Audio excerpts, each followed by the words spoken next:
Hi, Taurus. Six of Pentacles. High Priestess, Pisces or Cancerian. Pardon me. The Fool. Three of Cups. Queen of Cups, that could be Cancerian. And Eight of Cups. Ooh, lots of cups here. Okay. Who are we dealing with? What's going on here?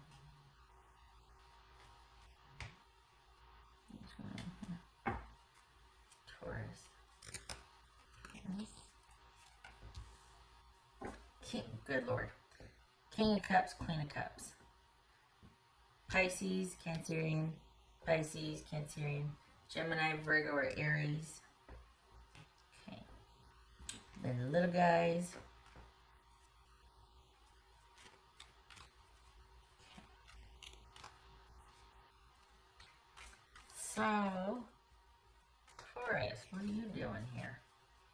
What's going on?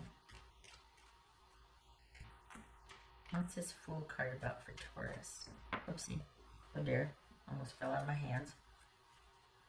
Move you over there. What's this Fool card for Taurus? Five of Cups. Eight of Cups. Cups, Cups, Cups. This is King of Cups. This is King of Cups. Five of Swords. Oh, somebody ends something. Someone's like, you know what, this isn't working out. Or surgery. What's this? What's this Three of Cups about? There's Scorpio. Sorry, my little guy just woke up here and he's making noise. Huh?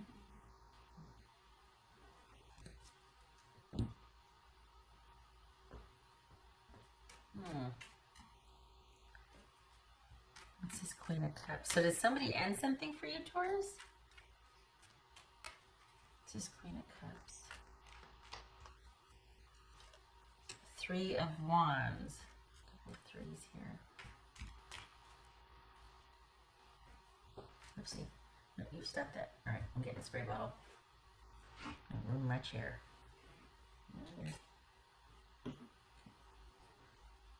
What's this Eight of Cups?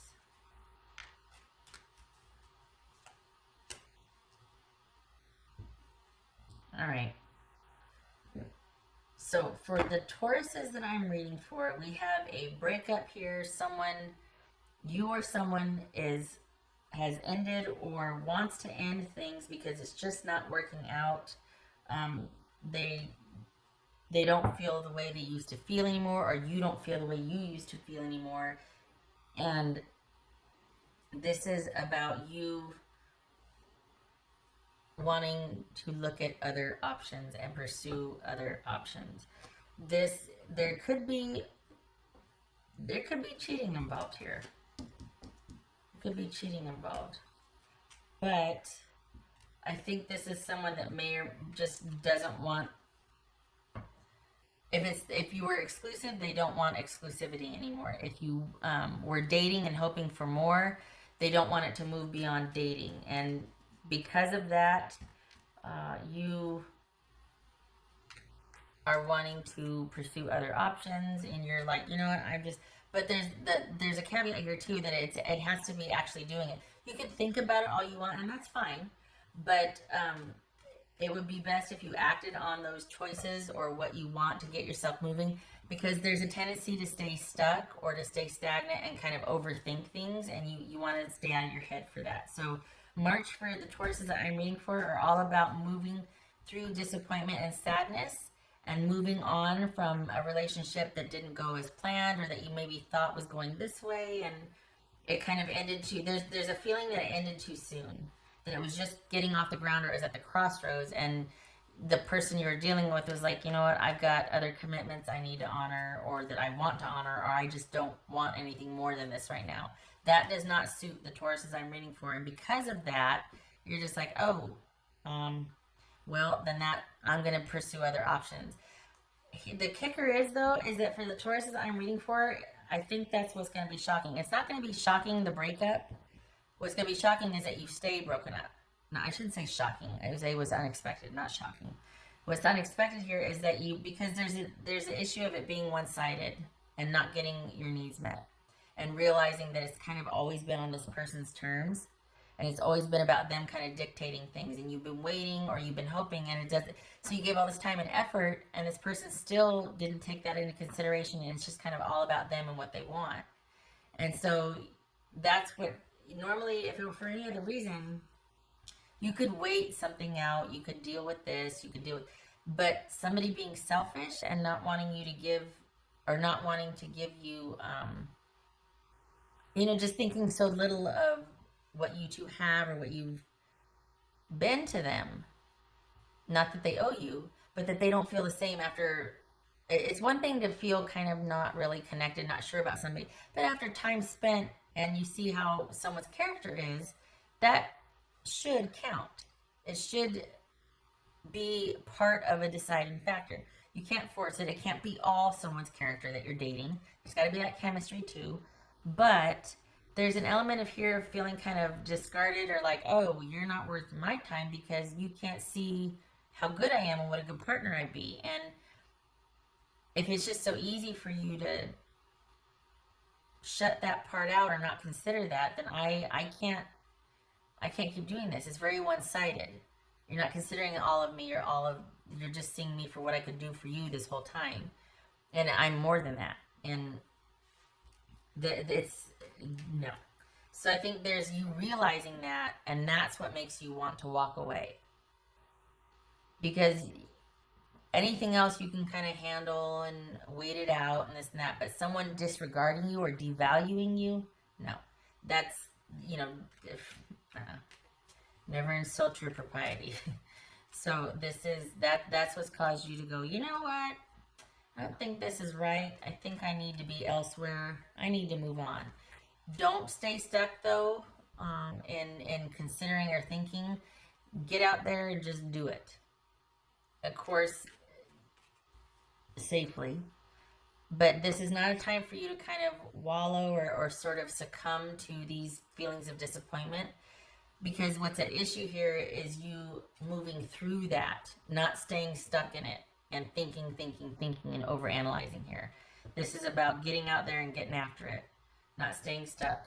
It doesn't have to be dating.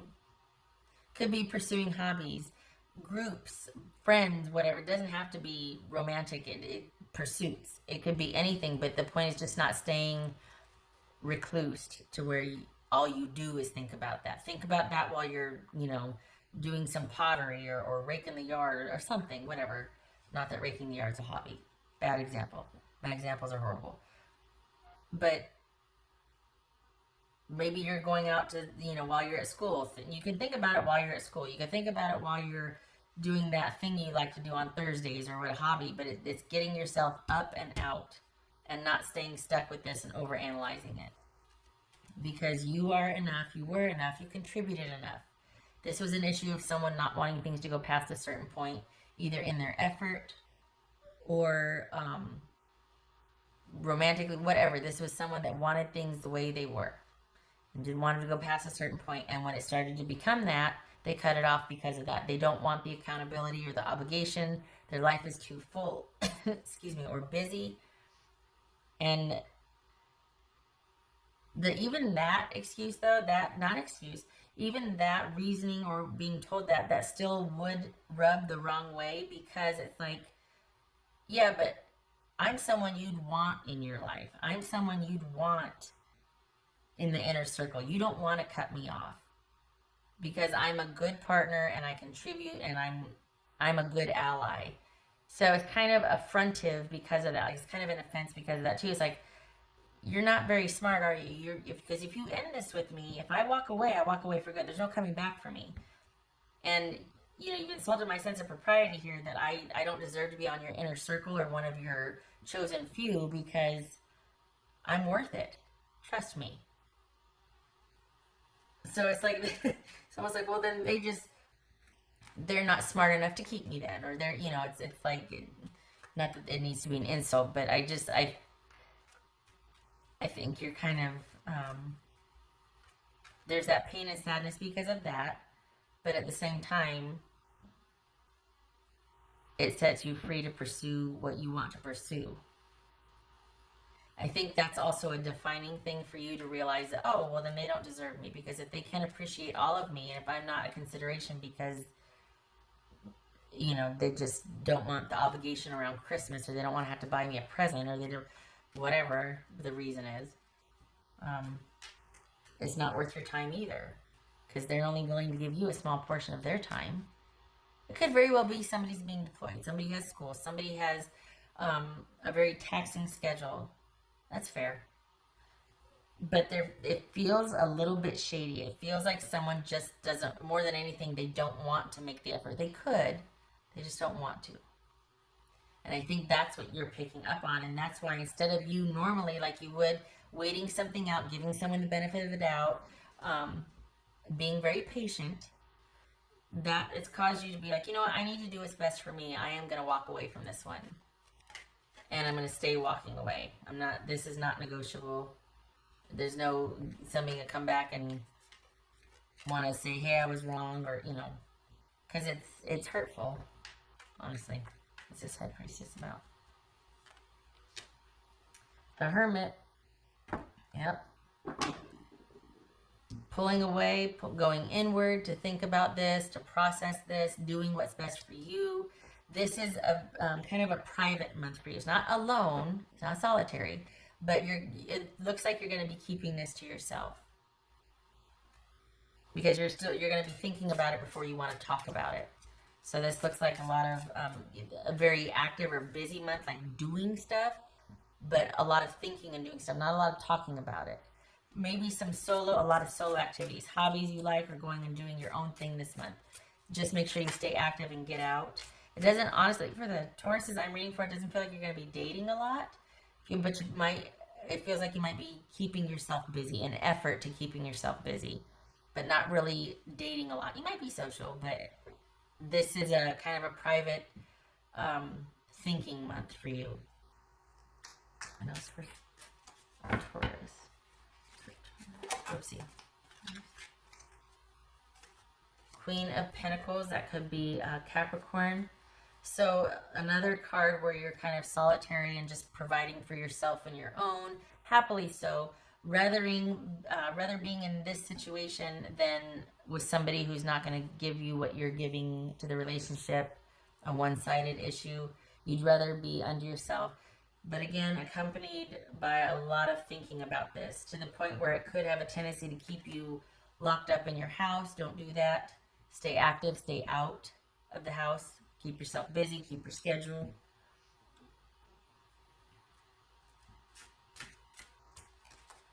But as far as what's unexpected here is you making the choice to stay away and moving on, which I think is not preferable, obviously, but I think you thought you could weather something like this, or that it would be something that you would be able to wait it out. But in light of them sharing that, you know what, I just don't want things to go past a certain point. Well, then why did you waste all this time with me? Like, that changes things for you. In light of hearing them say that, or realizing that, that's a game changer, because then it becomes about self-respect and about getting your emotional needs met. And there's not really a chance for that if you've got somebody that's just only interested in preserving their own level of comfort. So that's the kicker here, is that you're wanting to look elsewhere, because then it becomes about your emotional needs and finding that emotional fit or support with somebody else, that emotional connectedness with somebody else. Although you're not pursuing it, you're thinking about that. Like, well, what would I want then? What do I want? What else for Taurus? What's for Taurus? Oh, take steps towards positive change. I was picking up on that earlier when I said don't stay stuck in the house. You can be thinking about it while you're out going for a run, or out grocery shopping, or doing whatever. Keep your routine. Keep active and social, because we got the 5 of Cups here, and we've got you being just just kind of sad that somebody didn't think it worth it enough to give what you were giving in this. And while it's out of self-respect demands that you know, well, okay, then I'm going. I'm not going to stay where I'm not appreciated. It still hurts. It's still disappointing. As much as I want to say, but hey, don't worry, you've got someone else coming in to distract you. You don't. You're thinking about it, but you're not pursuing anything, and you're not really putting out the vibes of being pursuable. You know what I mean? That's a word. That's not a word. I know it's not a word. That's for Taurus. Nine of Cups reversed. I'm sorry. 10 of Pentacles. So 9 of Cups reversed, being sad, being not happy in a situation. Also, this speaks to someone being very selfish and just out for their own interests and at someone else's expense. And 10 of Pentacles. So this is basically a selfish pursuit of what would enrich someone, not a relationship. This is someone being very selfish in a stable relationship. And in this case, the relationship is squandered because someone is just, and it ruins it. It kind of ruins the connection. For you anyway. Because again, self-respect, yada, yada, yada. Okay. I'm going to start repeating myself here in a minute, right? Thank you for stopping by, Taurus. I wish this was better news. I'm sorry. I do like, though, that you're putting your foot down. You're like, no, I'm not going to wait this one out because I can't fix that. I'm not going to negotiate that. I'm not going to try to fix somebody's interest in me. I'm not doing that. And you're turning and pursuing other options as you should. You have reached the turning point. Perhaps you didn't think that because that, honestly, that the shift and the change and you walking away is what is your unexpected here. I think you were ready to go the distance or to wait this out, or just you were willing to give it much more time, but I think you see this as it being very one-sided, and that just will not suit. You've simply got too much to offer for somebody to take advantage of. You're worth more, and you know it. All right. Thank you for stopping by. I hope to see you in the next reading. Love and support to you this March. You take care. Bye, Taurus.